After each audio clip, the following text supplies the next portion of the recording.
কলডিল আৰু মচুৰ দালিৰ তৰকাৰী মইনো কেনেকৈ বনালোঁ চাওকচোন। প্ৰথমতে এটা কলডিল এনেদৰে কুটি লৈছোঁ, লগতে এয়া লৈছোঁ এটা পিঁয়াজ কুটি লৈছোঁ, আলু এটা কাটি লৈছোঁ, লগতে তেজপাত দুখিলা, নহৰু এটা খুন্দি লোৱা আৰু লং ইলাচি ডালচেনি খুন্দি লোৱা আৰু লগতে এটা জলকীয়া আৰু এয়া মচুৰ দালিখিনি ধুনীয়াকৈ ধুই অলপ সময় থৈ দিছোঁ। এতিয়া এখন লোহাৰ কেৰাহীত মই 2 চামুচ জোখাৰে মিঠাতেল দিলোঁ আৰু তেলখিনি গৰম হোৱাত মই আধা চামুচ জোখাৰে গোটা জিৰা দি ভাজিলোঁ। তাৰপিছতে কাটি থোৱা পিঁয়াজটো দিলোঁ আৰু এটা পকা জলকীয়া দি এইখিনি ভাজি ল'লোঁ।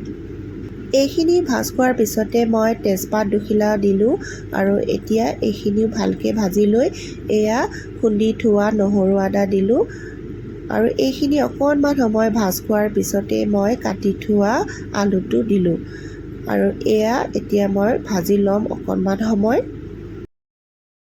এইখিনি অকণমান সময় ভাজ খোৱাৰ পিছতে এয়া হালধি দিছোঁ আৰু লগতে দিছোঁ মই জিৰা পাউডাৰ, ধনিয়া পাউডাৰ আৰু লগতে আধা চামুচ জোখাৰে জালুকৰ গুড়ি আৰু এইখিনি অলপ সময় মই ভাজি ল'ম।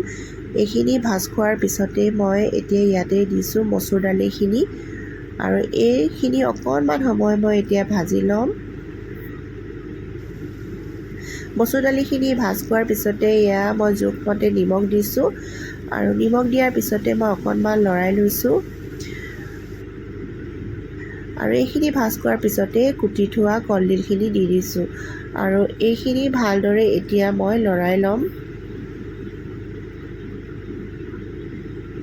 এইখিনি ভালদৰে ভাজ খোৱাৰ পিছতে মই ইয়াতে জোখমতে পানী দিম।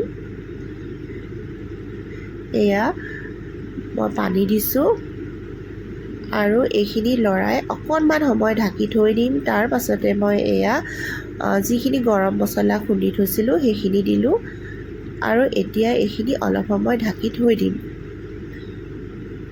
এনেদৰে অলপ সময় ঢাকি থোৱাৰ পিছতে এয়া ধুনীয়াকৈ মচুৰ দালিৰ লগত যিখিনি কলডিল ধুনীয়াকৈ সিজি গ'ল আৰু এয়া চাওক থুপথুপীয়া এখন তৰকাৰী মোৰ ৰেডি হৈ গ'ল।